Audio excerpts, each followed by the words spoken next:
Welcome to LATAM MedTech Insights. Today, we are focusing on Brazil, the largest and most complex medical device market in Latin America. Entering this lucrative market is a goal for many medtech companies, but the regulatory pathway is notoriously challenging. The gatekeeper is the National Health Surveillance Agency, ANVISA, and understanding its requirements is the key to success. The first major hurdle is not about your product, but your facility. Before you can even submit a product for review, most manufacturers must obtain a Brazilian Good Manufacturing Practice, or B-GMP, certification. This involves a direct audit of your manufacturing site by ANVISA inspectors, either in person or remotely. This process alone can take well over a year to schedule and complete, creating a significant delay before your product registration journey even begins. It's a critical, time-consuming first step that catches many companies by surprise.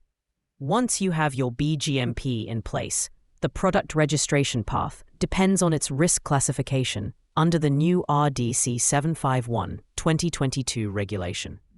Low-risk devices, classified as Class 1 and 2, follow a simpler pathway called notification. This is a notification process where you provide essential product information to ANVISA.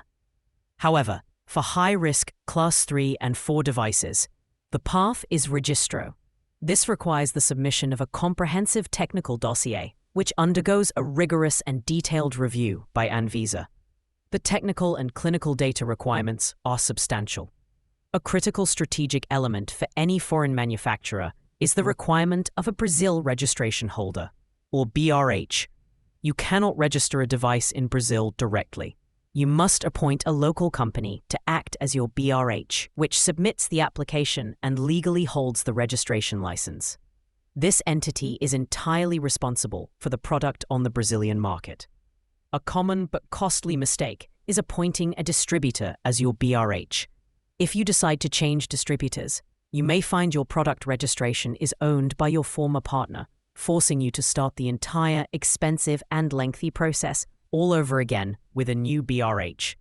It is far better to use an independent, professional BRH. Finally, be aware of other potential certifications. For example, medical devices that emit radiation or have electrical components often require an in-metro certificate to prove they meet specific safety and performance standards. Devices incorporating telecommunication technology, like Bluetooth, will need an Anatel certification. Navigating the layers of B-GMP, risk classification, the BRH relationship, and extra certifications requires deep local expertise. For companies looking to streamline their entry into Brazil and other Latin American markets, having a knowledgeable partner is invaluable. To learn more about how to successfully navigate these regulatory complexities, please email us or visit Chen-Global.